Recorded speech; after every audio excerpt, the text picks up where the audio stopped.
Hi everyone, it's Lori. So I'm going to try to do this video as succinct as possible, but I don't have anything written out, so it's just going to be free-flowing in answer to a comment that one of my subscribers put on my video. I was tagged 5 things I regret, and this is for I'm Sassy, cute name. And she asked me, she said, would you speak more about your life coach? What brought you to that point? What have you learned? What are your rules in life now? This is, I don't want to make this long, so I might have to, stop and start because I want to sort of express and answer that question to the best of my ability. So, my life coach. Okay. I would say about 2 years ago, I was working.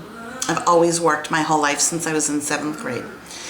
And I've been a real estate agent for many years. I was also a very high-level executive assistant. Then I ran the orientation program at a very well-known consulting firm. And I had my child, went back to work part-time, blah, blah, blah. Then went back to work full-time after when he was like 8 years old. And little by little I started getting sick. That's what I called it. It was basically a terrible arthritis pain throughout my whole body.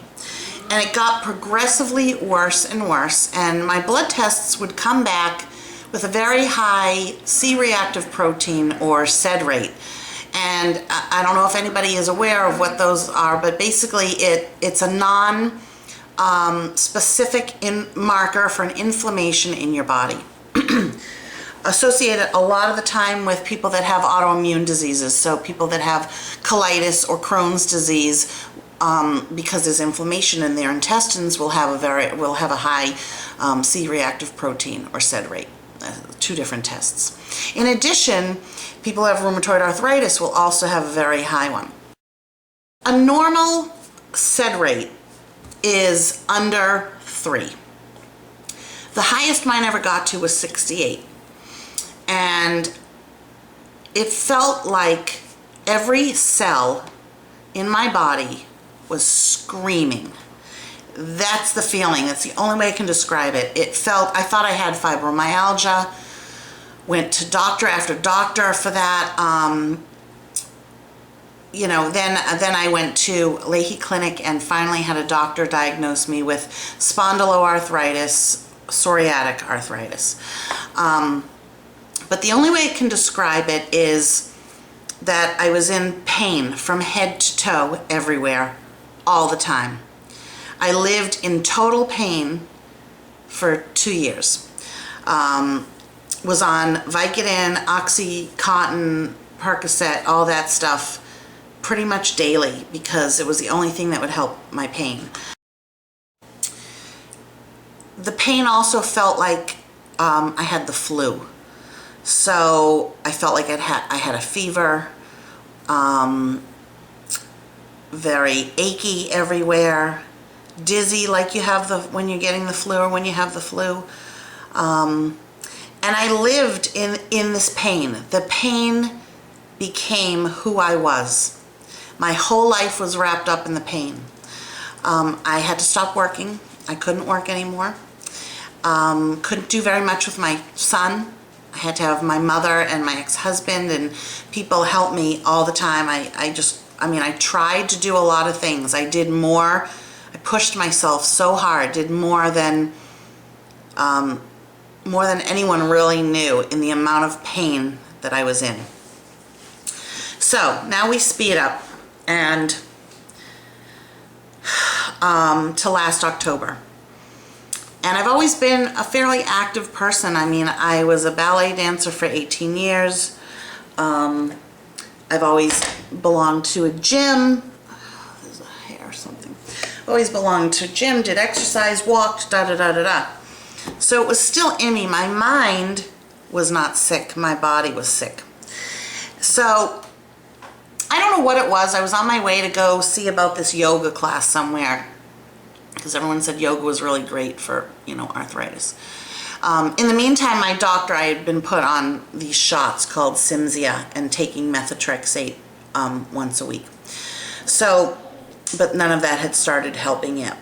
So I was on my way to see about this yoga class, and I went to this yoga studio and they were closed. So I went to this other place where I thought the original yoga studio that I went to was. I drove by, it was called something with an S, and I was like, oh, that's not Prana Yoga. So I used my GPS, found Prana Yoga, they were closed, and I said, well, I wonder what that other place was that I drove by. I went back, and the name of that place was Samadhi. And I'll put the link below of the website. They are located in Newton, Mass. It's about 8 miles west of the heart of Boston.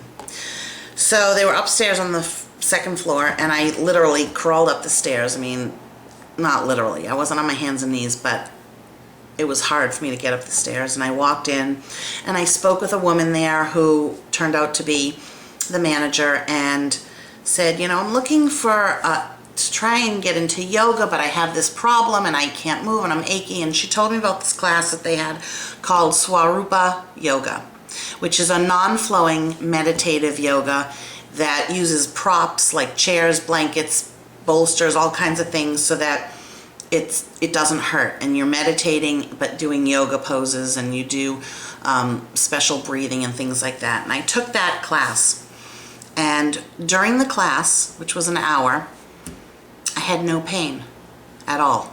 The pain was gone no matter what I was doing. I mean, I could be on my knees doing some exercise or some pose and no pain. So I went to the owner, and his name's John, and that's who I call my life coach. I went to him, he's also a licensed acupuncturist, and I talked to him, and I told him, you know, that I wanted to start acupuncture also because I had heard that it would help with pain, blah, blah, blah, blah, blah. Okay, so basically her question was, what brought you to that point? So that is what brought me to the point of getting the life coach. I didn't go out looking for a life coach. I basically stumbled upon this place. So after talking with John, he said several things to me that really stood out. I would go in there crying, I hate my life. You know, I'm this pain, it's become who I am. You know, it's just all consuming. And he said to me, stop telling yourself the story. That's the first thing that you need to do, is stop telling yourself the story. And I realized, yeah, I was telling myself this sad, sad story. Okay, so something resonated when he said, stop telling yourself the story. I can't explain it.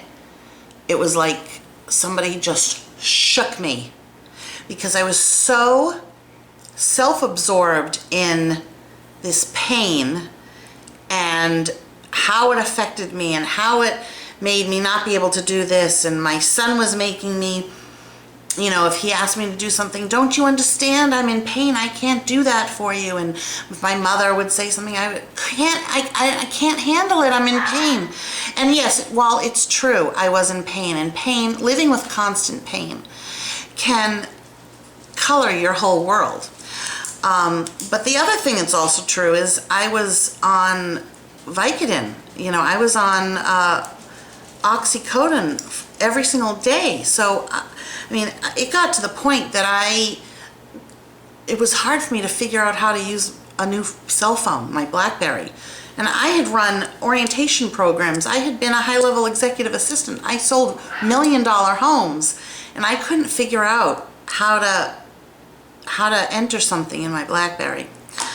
And by the way, I'm just going to add a side note. As of December 1st, I will have been free from any medication other than Advil, Tylenol, and Aleve. I mean, I do take, I still take the methotrexate, and I get the shots once a month. But as far as any pain medication, I've been free from all of that pain medication and off of it since December 1st. So I'm very happy about that. And the other thing he said to me was, he's like, you're beating yourself up over this. He said, you have to think of your body and yourself as like a little lamb that's hurt and injured, and you're beating the crap out of this lamb. He said, I would take the lamb and I would nurture it and hold it and really, you know, pay attention to it and soothe it. And he was, you know, he imitated holding like a little lamb and how gentle he would be with it. Where I was like fighting the pain, fighting the whole situation in my mind the whole time, just arguing with it and just resentful that I had this and this is my life now. My son, hold on. And the other thing he said to me, so these are things that he said that like smacked me in the head. The other thing he said was, you are not your mind. And I was like, what the hell is he talking about? You know, I'm not my mind, that's who I am. I mean, but no. Your mind can be an evil thing. Your mind has all these crazy thoughts and nobody truly understands the mind. But the mind is really not who you are inside. And the reason he knew this was because he asked me how the Swarupa yoga class was going, and I said, it's great. And he's like, how do you feel when you're in it? And I said, you know what, I don't have pain. And I didn't have pain even for like a few hours after I had taken the class. Because what it did was the meditation and the concentrating on the breathing and starting with your, you know, hey! Stop it! Concentrating on your breathing and becoming aware of your toes and inside and outside your toes and the top of your foot and becoming aware silenced my mind that was talking to me the whole time saying, you're in so much pain. This is what your life is. You can't do this. You can't do that. How could this have happened to me? Is this ever going to go away? Nobody understands what I'm going through. I can't do this. I can't. It silenced it. I wasn't thinking about it. Another thing that I got very involved in was kirtan. And kirtan is a form of meditation through a chant and response with bhaktis who lead a kirtan, and it's very uplifting music. It's sung and chanted in Sanskrit. So what happens is the bhakti sings, and the most common one that most people know is the Hare Krishna. Now I'm not a Hare Krishna, but I love that chant because it's very, very powerful. I'm not really sure why. I'm sure people could explain why, but I'm not there yet. I don't know. But chanting, so the chant is Hare Krishna, Krishna Krishna, Hare Hare, Hare Rama, Rama Rama, Hare Hare. And when the bhakti chants, and then you repeat that over and over again, and there are all different kinds of chants. Oop, battery's going, hang on. Okay, so I'm over here now. When you repeat those, and there are all kinds of chants, and when you repeat those chants, it silences the mind because you don't really know what you're saying and you're not thinking. And occasionally I'll be chanting and I'll be thinking, I wonder what I'll have for dinner tonight. I hope my son is, and then you have to say, oh wait, come on back to your mind and focus on the words and the chanting. And that's what meditation is really all about. Now, meditation can be very hard for some people because it's hard to think of nothing. That's why kirtan, chanting these words, is easy. They're easy to pronounce. Like the Hare Hare, Hare Krishna, Krishna Krishna. It's all phonetically written out for you. The music is beautiful. It brings joy, such joy to me. Now, it might not be for everybody, but this is what worked for me. So I go to a lot of kirtans, and I'm very involved in this community now. I don't do yoga. I don't do the Swarupa yoga anymore. I'm completely pain-free most of the time. I do take a leave several times a day. I have parts that will flare up and hurt, really, really badly hurt. But the pain is what I have. It's not who I am. Okay, so my biggest rule that I sort of said in the 5 things that I regret video is that I try to remain conscious of what I'm doing, try to remain aware, and live in the now. And I would recommend this book. It's by Eckhart Tolle, The Power of Now. You can actually look it up on YouTube, see some of his excerpts. After I read Eckhart Tolle's book and had this, you know, these meetings with John once a week and acupuncture also, I started to, things started to change for me. I would take a shower, okay? I've taken a shower my whole life, but I would feel the water, and it amazed me.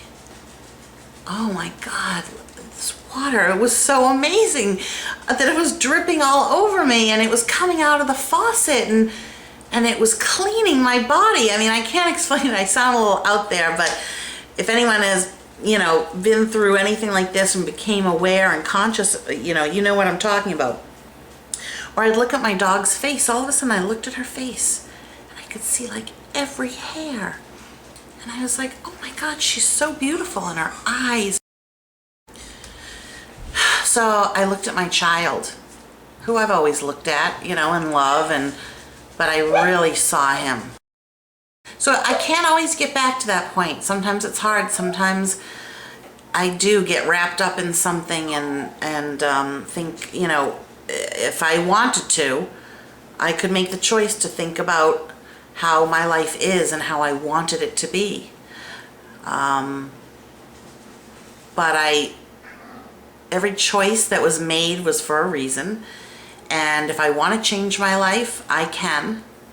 And I'm not really equipped too much to give advice because I'm still a student and learning about this, but it has made me a different person. It's made me happier, and I hope I answered your questions. I know this was a really long video, but thank you for watching, and thank you for asking that question, because that was really special to me. So anyways, I hope you all enjoyed listening to my story. And keep watching my videos, subscribe if you haven't, and take care, everyone. Bye.